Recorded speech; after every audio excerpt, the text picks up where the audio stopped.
Hello, everyone. I'm Jim Garrison, and I want to welcome you to day 74 of Humanity Rising. Every day since the 22nd of May, Ubiquity University and about 350 partners from around the world have convened an open space for 2 hours between 5 o'clock and 7 o'clock p.m.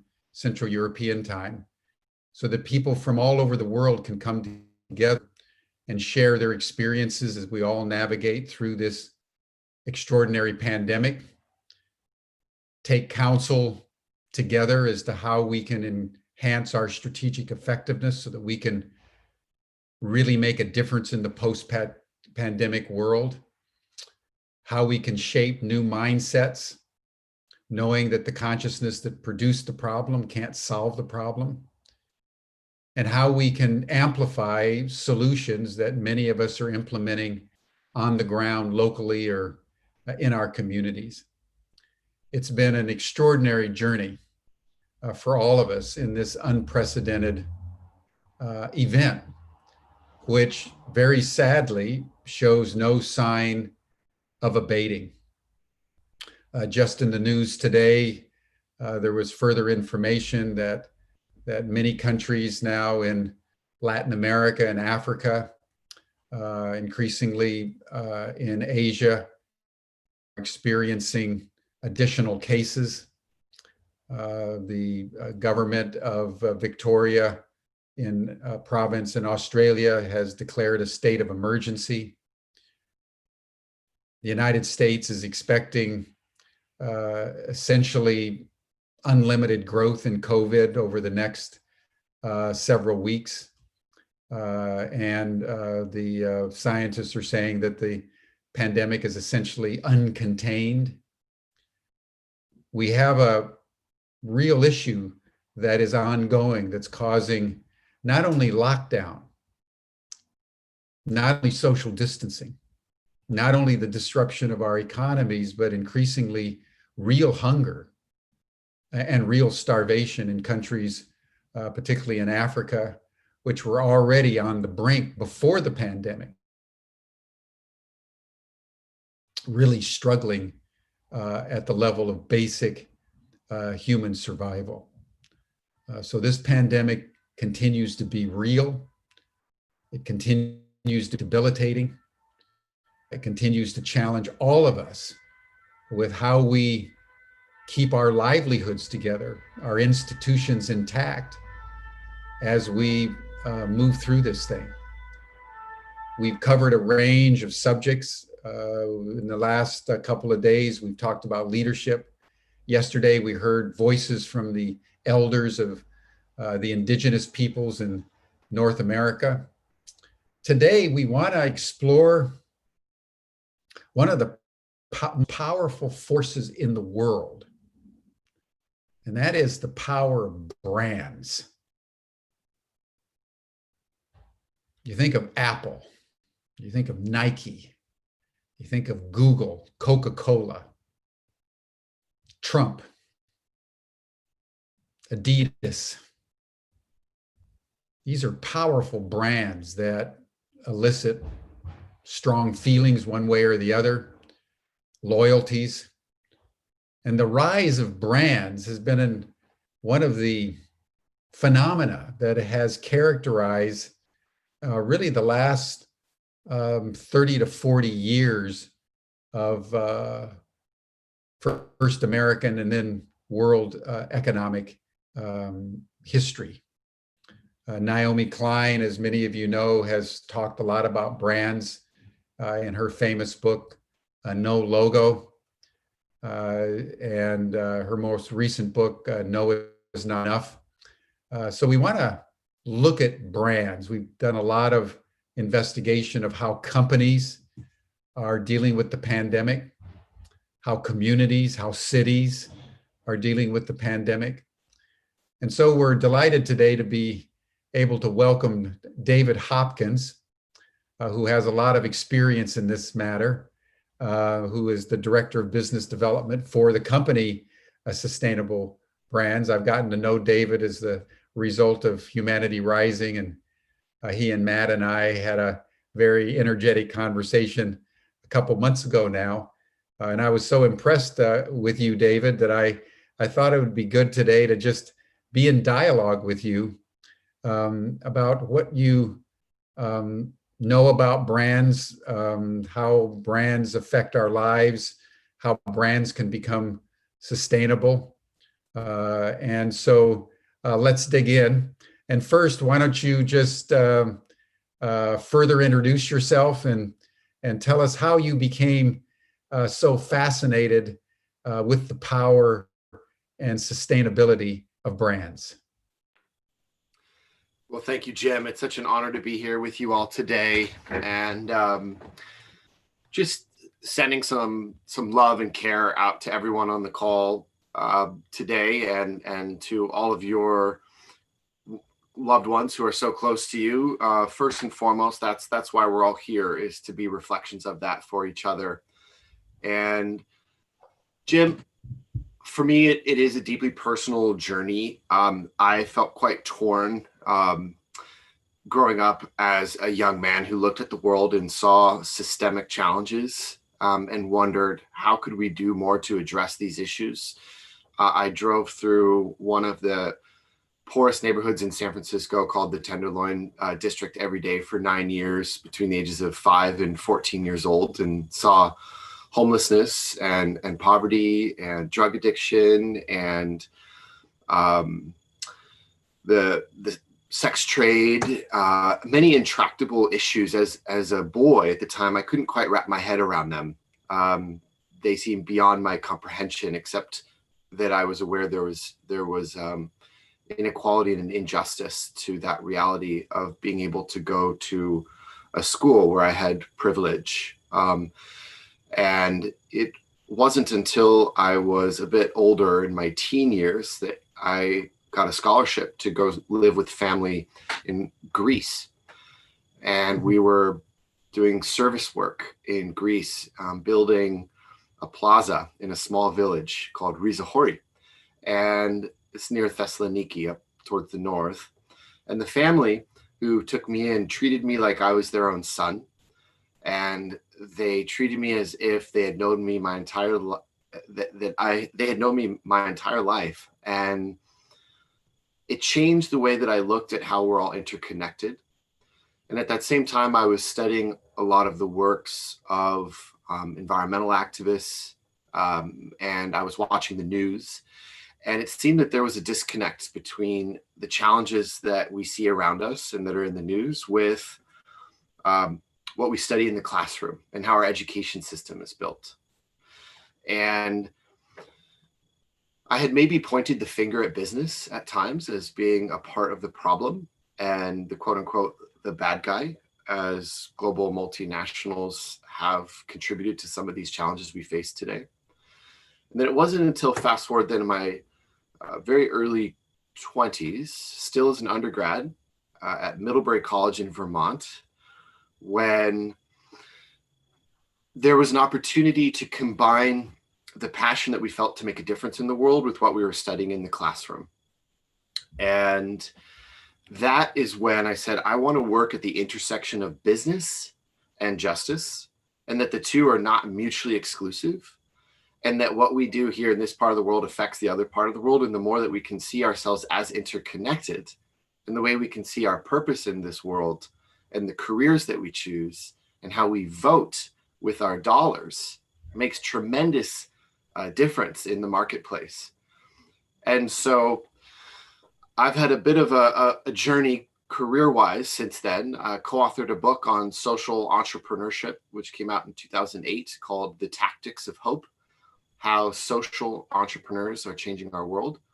I've worked for a renewable solar company, done work in digital marketing, helped lead a big trade show and expo called West Coast Green in green buildings and building systems at the Fort Mason Center in San Francisco. Started my own business, an LLC, advising early stage B corporations to improve their impact scores. And now currently work with sustainable brands, which I've known about for over 10 years. I've only now been here about a year and a half.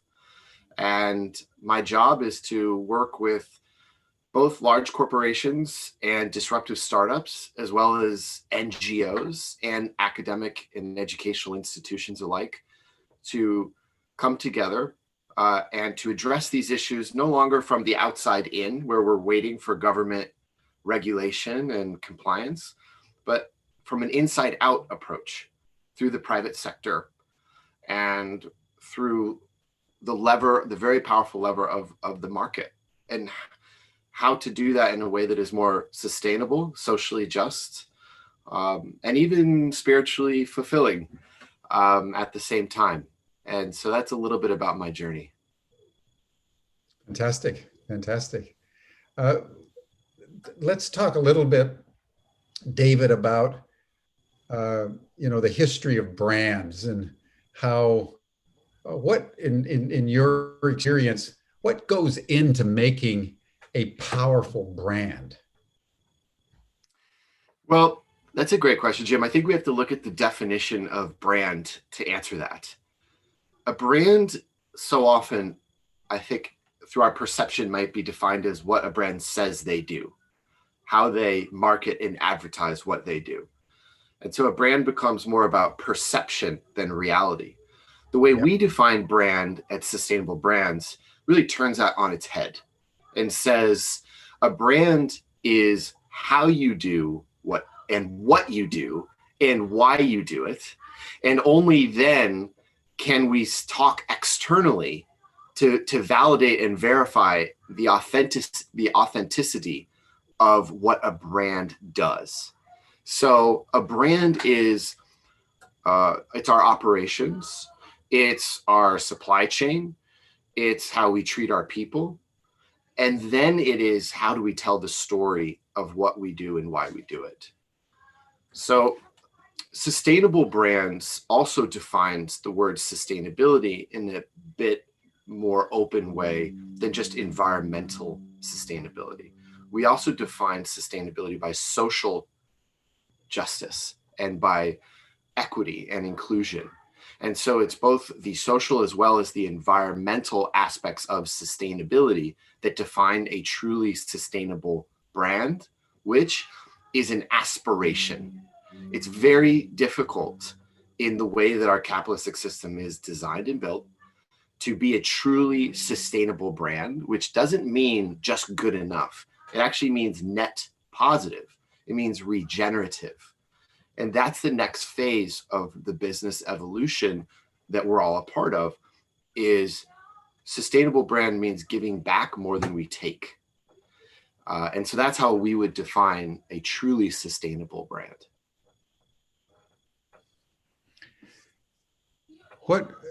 What is your sense there at Sustainable Brand about how to, say, move into the corporate world, which is awash in greenwashing, to actually get at authenticity? Because the way you're describing what a sustainable brand is, it's not just what you're doing, but how you're doing it and why you're doing it. You know, you can go on TV any given night and Mobil Oil is sculpting its brand image as a green, sustainable company, when you know perfectly well they're not doing anything green, but their commercials, their brand is disconnected from the reality. And I think that's one of the kind of the slippery aspects of brands, that, as you say, brands are a perception, and people buy the perception of a Coca-Cola ice cold on a hot day and with associations of fun and happiness. And the fact that Coca-Cola is destroying the water supplies of country after country to make its sugar water is completely left out because it's not consistent with the brand. So brands tend to be completely disconnected from reality. Isn't that's the situation in the corporate world today, by and large, I would say? So the good news is that consumers are becoming more savvy, and it's important to look at, I think, the difference between a consumer packaged good brand like a Coca-Cola that's out there in the public in a big way, and a B2B company, which might be supplying Coca-Cola with some of, let's say, its plastics or some of its ingredients. There are companies that are out in the public, and then there are companies that are kind of behind the scenes supplying those companies. What I've grown to learn, Jim, that's very encouraging, is that I used to demonize some of these large corporations, and I'm a bit of a revolutionary. I don't just believe what I'm told. I'm a skeptic. I look at facts rather than headlines. And yet I was swayed by the greenwashing and thought, these are perhaps bad actors, and there are perhaps bad actors historically. But what I've grown to learn in this job, which is very encouraging to me, and I hope it will be inspiring for all the listeners today too, is that two things. One is the education of consumers. Two is the power of really good people inside these corporations who are truly committed to change. And those are the people who I get to talk to on a day-to-day basis, who recognize that they're not perfect, who are willing to be vulnerable, who are willing to admit past mistakes even in a safe setting that we help provide in a peer-to-peer learning context of evolution. And we provide a framework to help them do that. I'm not saying that everyone that works at these corporations are perfect by any stretch of the imagination, far from it. But the key is to identify the performers, not the pretenders, which brings me to the first point of how savvy consumers are, where no longer do we sit back and just say, oh, Coca-Cola is giving me a good ad. I need Coke in order to feel more refreshed. They serve Coca-Cola. I can't even believe I'm admitting this, in fast food lunches at the school I went to as a kid. Now we're asking questions, the sugar content in the drinks, where do the ingredients come from? When they're advertising, look at Pepsi's some of their advertising, that they've had to rethink the way they do things because consumers are more knowledgeable, more informed. Information is spreading and being shared at a much faster rate. And so consumers are calling out corporations that are not walking their talk. And we can vote with our dollars to influence change in the market the more that we are doing that. And that is leading corporations to make changes happen and to come to groups like ours, Sustainable Brands, and say, we really need to improve. How do we do that? What's the roadmap? What's the framework? What are the key best practice areas in business that we can adopt in that framework to move from business as usual to thinking more consciously about how the decisions that we make affects our consumers and the world as an interconnected whole.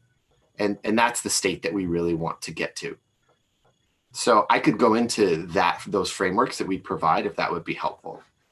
I'd love to hear that. Okay, great. So a coalition, something about Sustainable Brands is we're not here to tell anyone what to do. We do a lot of listening. And we, again, as I mentioned, we identify who those champions are, who are the catalysts for change, who are inside the companies. Yes, maybe they're the intrapreneurs within the companies who say, this is the way we've been doing things traditionally. How can we adjust to transform what's possible? Now, brand transformation is no easy task, doesn't happen overnight. So the framework that we provide is about a journey, okay? And there's 5 key best practice areas that we help brands to identify. And in those 5 areas, a brand can be basically ranked 1 to 5. 1 is business as usual, it's status quo, it's conventional business practices, which is no longer working for humanity, hasn't been for a long time, arguably never was, to a 5, which is a regenerative brand, a truly sustainable brand. And so the 5 best practice areas are number one, operations and supply chain. And this is really critical. We need to start looking underneath the hood of the car, so to speak, in companies' supply chains. These are very difficult issues to discuss that we can go into. But the supply chain issues are major, and how companies are operating on the inside matters greatly before they start talking about and telling us, like the Coca-Cola example you mentioned, about how great they are. So that's the first one. The second is their brand purpose. And I'm listing these out of order. You could say purpose should come first, really. But a purpose drives everything else. All the decisions that are made at the executive level trickle down into the operations and supply chain and into product and so on. So purpose is the second. The third is brand influence.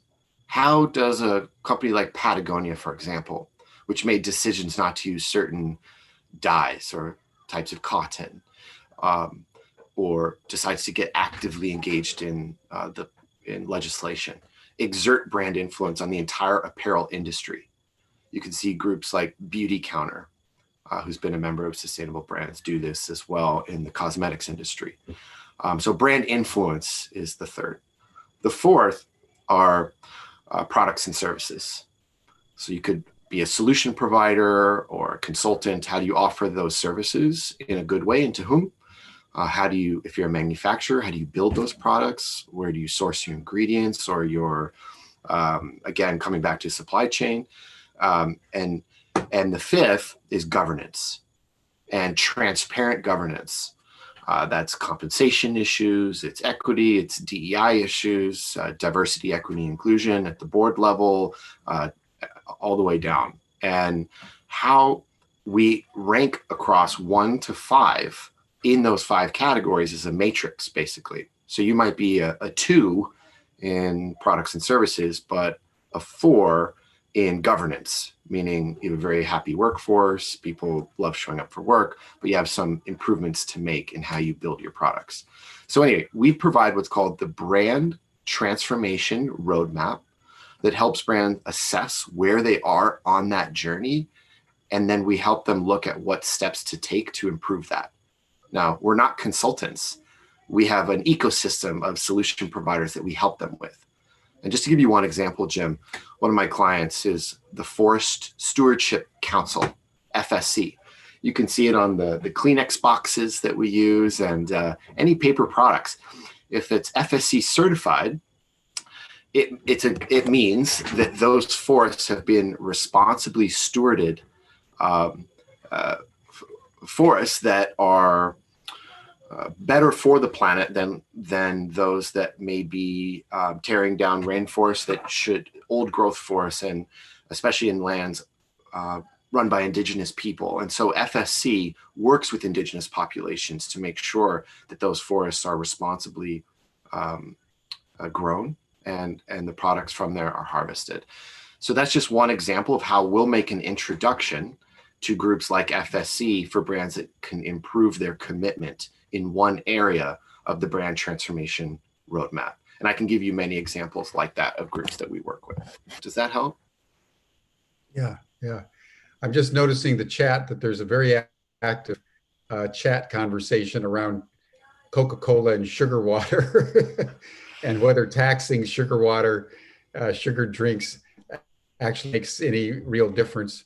And Malini Rajendran says there was a report of high levels of pesticide in the Coca-Cola, which led to the banning of supply to all school canteens.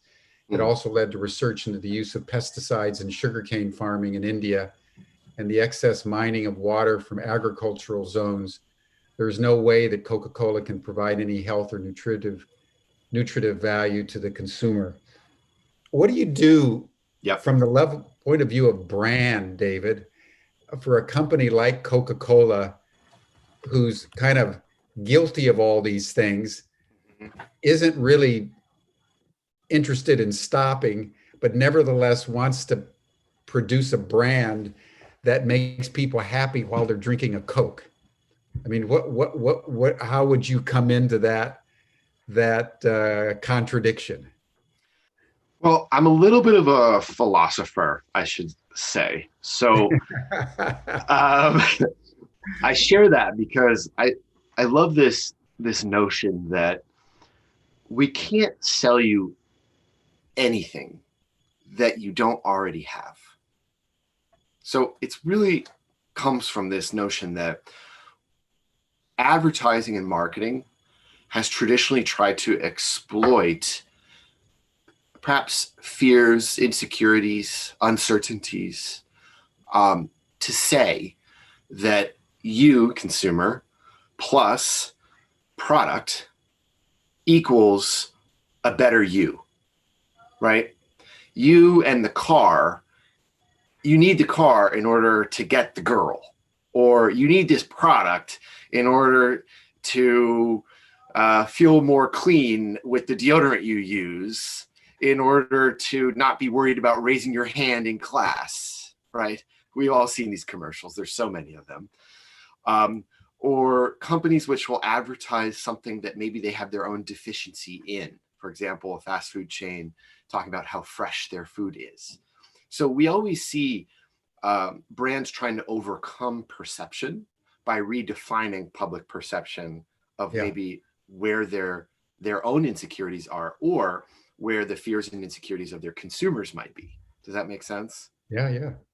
So if we come back to this truth in my mind that we're whole and complete as we are, we don't need anything external to be whole and complete individuals as human beings, then brands will have to change the way that they communicate to us and why they communicate to us in those ways, to no longer look at the world as perhaps a you're incomplete, therefore you need my product in order to be a better version of yourself, so come buy us, and then you're going to be in the sun with the car and the this and the that, and you'll have the money. And that's the kind of falsehood that is the media view of what a brand has become.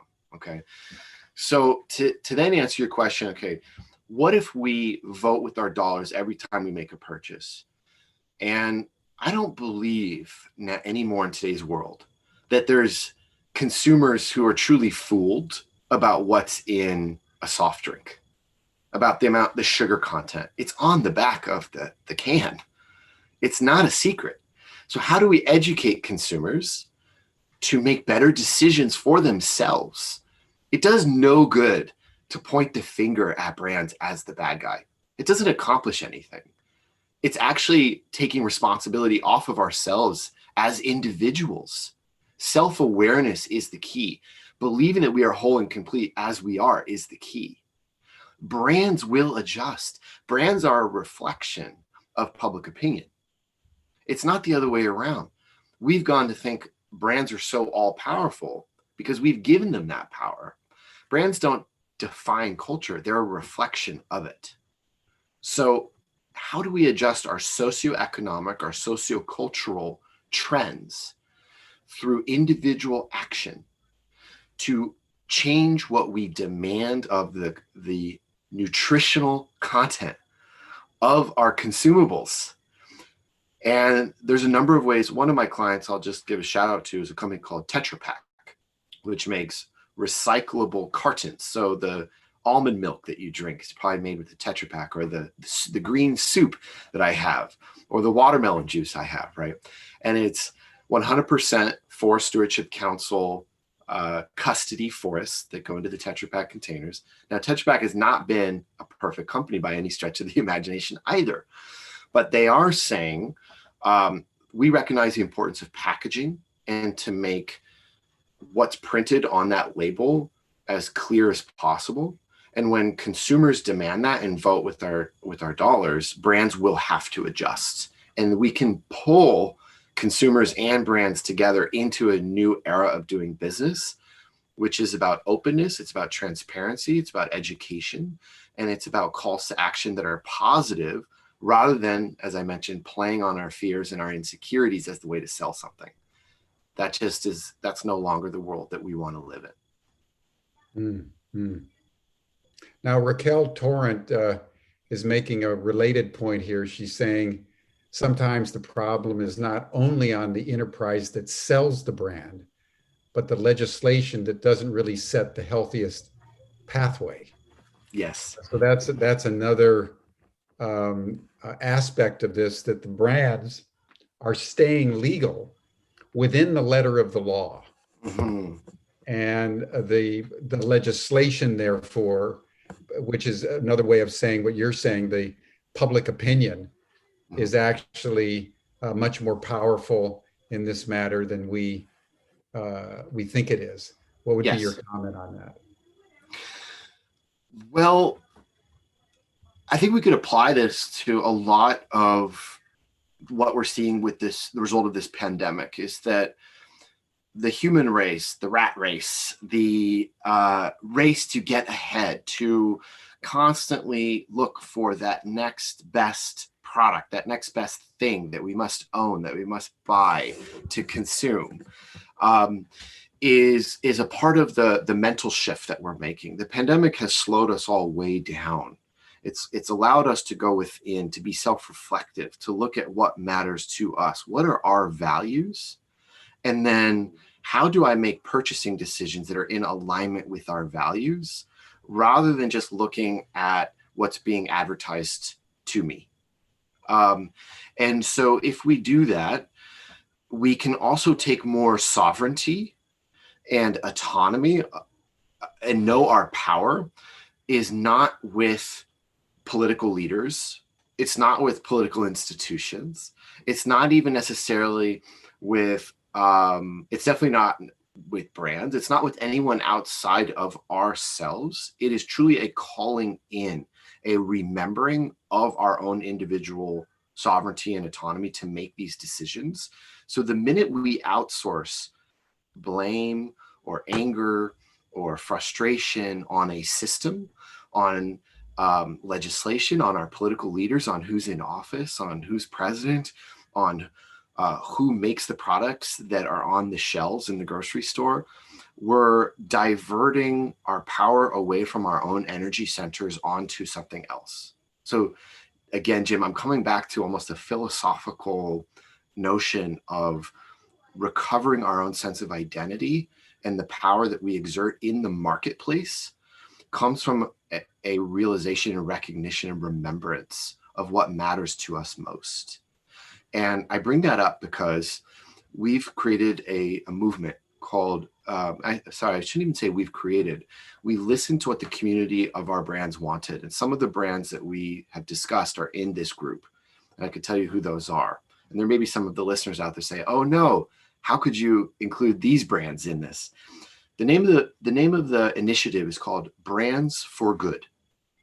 And what Brands for Good has created has been a framework to listen to consumers' basic need states like belonging and community and engagement, and designed a way for brands to unleash a wave of products and of best practices that make sustainable lifestyles desirable.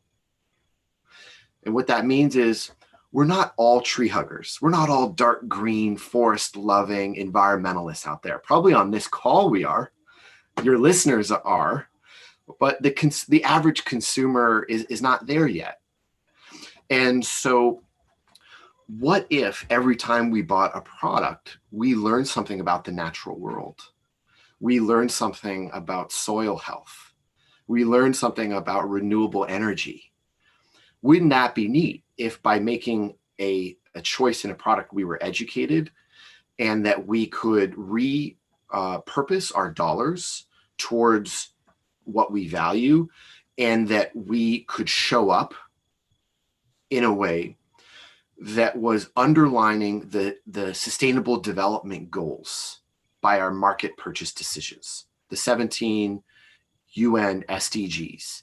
So we've distilled those into 9 consumer lifestyle behavior shifts that are a framework for those values, and how consumers can make those decisions to better serve ourselves and what matters to us and make a positive impact out in the world. I'd be happy to share more about those 9 consumer behavior shifts. I would love to hear more about that. Sure. I could even show my screen if there's a way to do that. At the bottom of your Zoom, you'll see a share screen. In mine, it's green and green. There we go. Okay, so here they are. Brands for Good, 9 sustainable behaviors, and we've grouped them in 3 categories. How to address the climate crisis, how to preserve resources for life, and how to foster resilient societies. And under these 3 are 3 consumer behavior shifts. The first, eat more plants. This is under the climate crisis category. Be energy smart and think durable. So this obviously can bring up a lot for us. We start to think about how can we make these changes in our own lives, shifting away from meat consumption and eating more plants and supporting farmers markets, shifting to just unplugging our devices and using more renewables and maybe installing solar system. If you can't do that, then there are other ways of reducing our energy consumption. Thinking durably, fewer single-use products is a big one, and washing and reusing our containers, for example. Now, some of these get harder in a pandemic, so we're looking again at shifting the way that we do things in the new world that we're in, which we can talk about. Here we have, under the Preserve Resources for Life, reducing water, food waste, going circular and tying into the circular economy, again, reducing waste, and then choosing nature-friendly products that protect habitats and biodiversity. And by the way, we bring in outside speakers like Janine Benyus, one of the founders of biomimicry movement and author of biomimicry, and leaders of sustainability from all parts of the world who come to our conferences. We have 14 conferences worldwide in Thailand, in Japan, in Paris, in London, and the United States, and we had 4 in Latin America in 2018 and 19. So we have conferences all over the world of people showing up to learn about these issues. And I invite you to take a look at sustainablebrands.com and our events to see those in action. And they focus on these 9 areas. And then under foster resilient societies, support women and girls, expand equity and opportunity, and show up. And we have a big opportunity to do this in November, of course, the United States. I'm just going to move here because I'm getting a lot of sun, so I apologize for that. And we also have the opportunity to do that every time that we make product decisions that we buy. By the way, I'm on a houseboat right now in Sausalito, so this is, I'm adjusting to the new weather patterns here. And the innovation framework, those are the 9 sustainable behaviors, are what's the lifestyle transformation roadmap look like to make change in our own lives? How do I assess where I am now and how my decisions are based on these 9 key consumer behavior changes? We're facilitating excellence and execution for brands, which is a toolkit on how to address these issues in our marketing and our messaging, a sociocultural trends tracker about, this is forest through the trees, sort of macro lens of key cultural trends and how to close the intention action gap. We all intend to do well, but our actions don't always necessarily back that up. So how do we close that gap? And marketing and effectiveness and evaluation. So this is great for marketeers out there. We work with a lot of the CMOs on their messaging around this topic. And then media engagement strategy. So we've been invited to speak at Cannes and Sundance and regularly on topics about this, just like we are now, on how to engage more consumers and more professionals through the media to get involved in these issues. And I just want to touch on them quickly here, Jim, that in this new world that we're in, there's so much information out there. 5 actions business leaders can take to create a more sustainable future. I mean, if you just do a couple Google searches, they're everywhere. New ranking of nation's top employer responses to the pandemic. And it's up to us to say whether this rings true or not, right?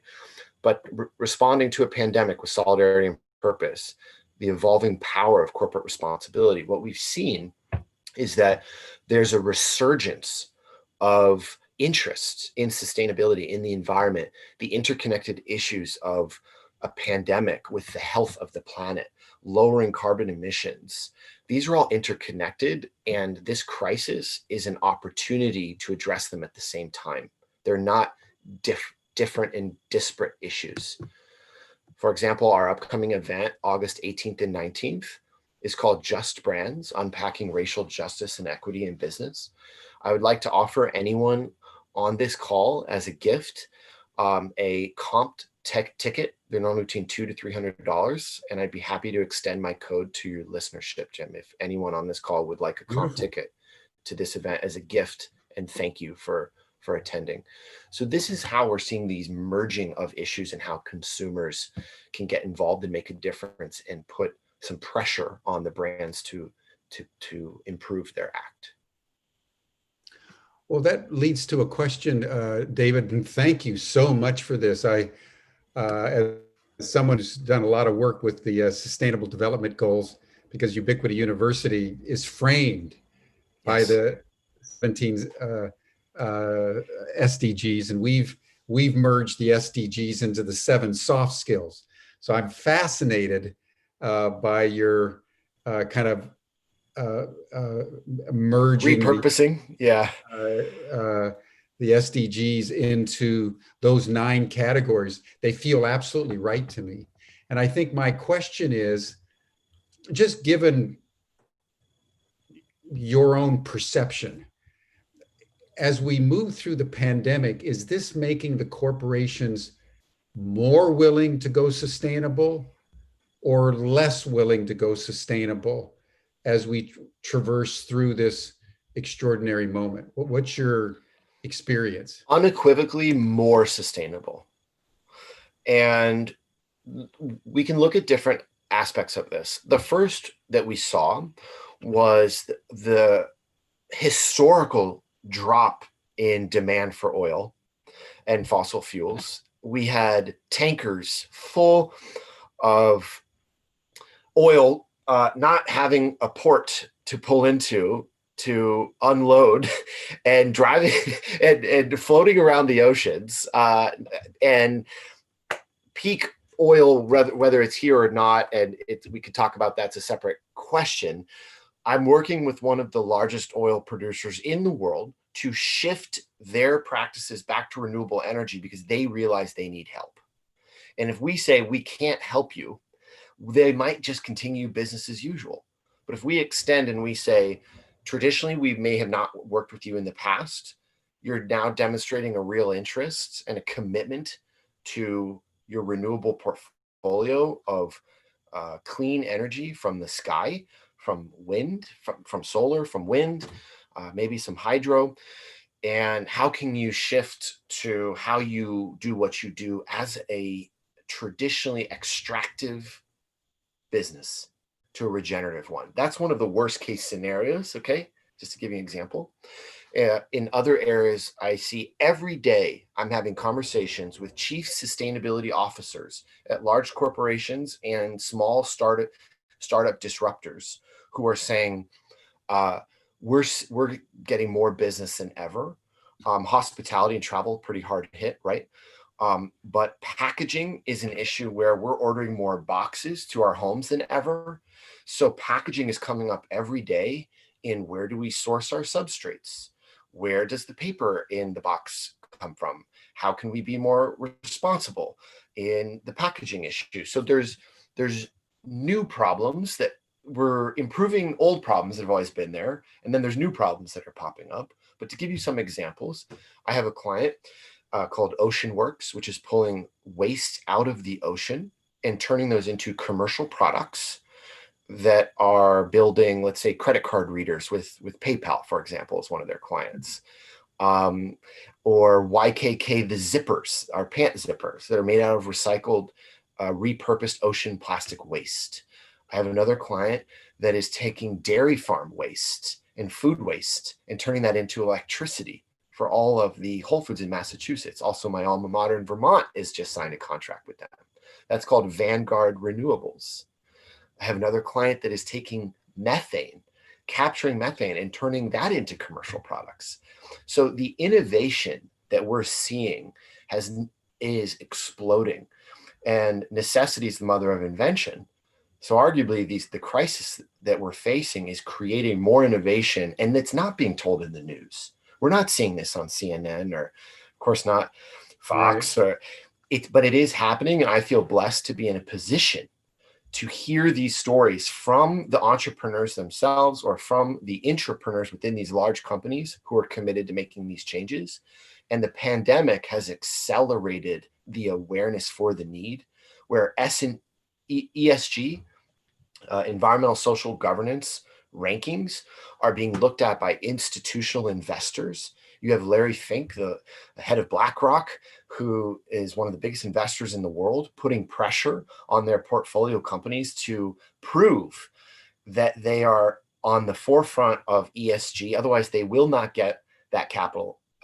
They are being looked at as outperforming the S&P 500 for companies that do this well. And so financially, we need to get to a place where our ESG measurement is as good as our investor grade data, so that investors, especially publicly traded corporations, will have to be more transparent about their social and environmental best practices in order to survive in the new market that we're building. Beautiful, beautiful, beautiful. One just quick question, and by the way, you're getting a lot of positive responses to your generous offer to comp some tickets. So could you put your email in the chat? Yes, I can. And then And anybody out there that wants to take David up on his very generous offer to attend this conference on just brands, just email David directly, and he'll fix you up. yeah, yep. So I'm putting the link there to the conference, and then here's my email, and I look forward to hearing from you.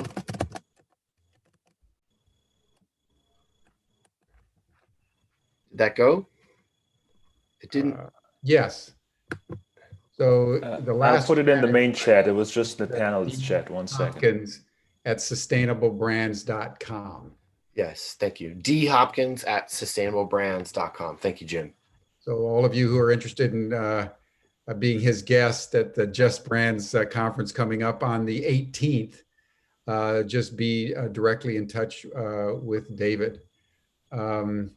Yeah, and Jim, I'm seeing a lot of.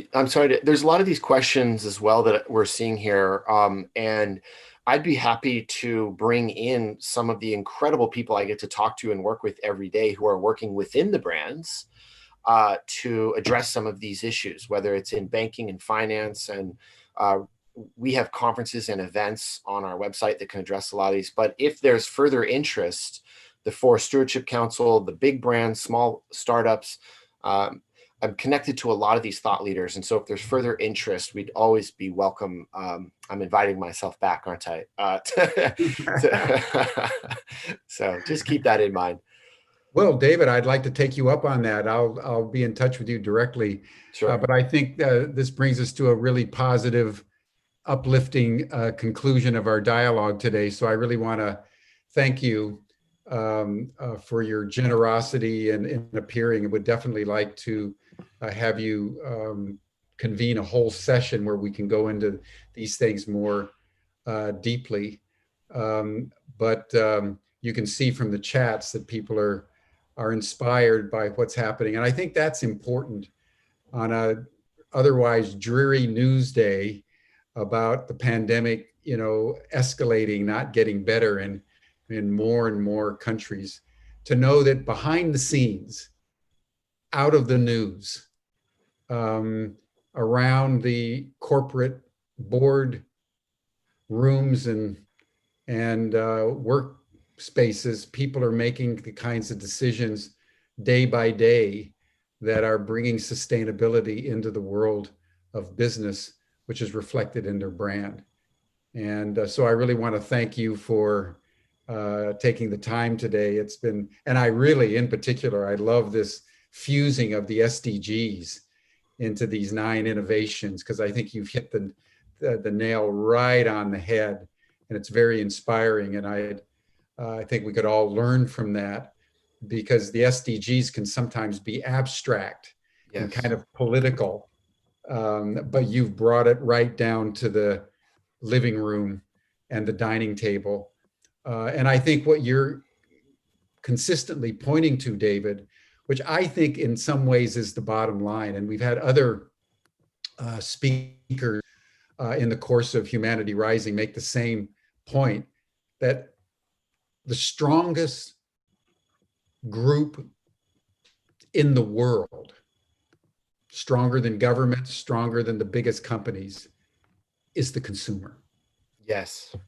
And if we day by day make the conscious choices that you're suggesting, we can move the world much more powerfully than we can ever imagine. So I want to thank you. And I see you've put something up. So take a few more minutes and tell us about your theory of change. Well, you were speaking to this. This is the visual representation of what you were just saying. And this is the process. By creating the awareness, we're then able to encourage engagement, which leads to amplifying commitment backed by science, setting science-based targets, to then ensure co-creation together, community-wide participation, and systems thinking for collaborative solutions to then shift the entire system.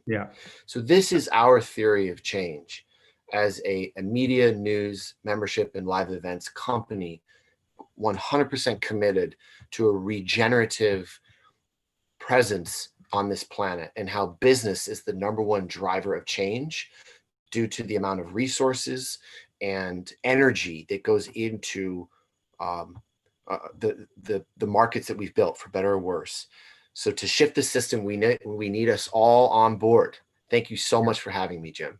Yeah, thank you so much, David. You've created awareness, you've encouraged engagement, and we're on the way to shifting the system.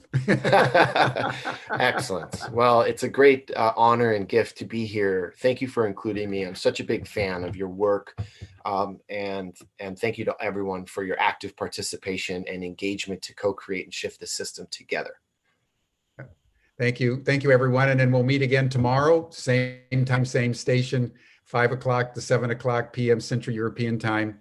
And tomorrow we're going to have a group of speakers talking about the nature of personal empowerment in a time of COVID. We've seen that today. David has shown us that in the midst of the complexity of these brands, we can actually make a real difference through our choices.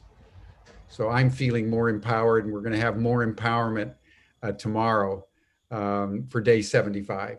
Thank you, everyone. Thank you, David. We'll see everybody again tomorrow. Thank you. Bye-bye. Bye-bye.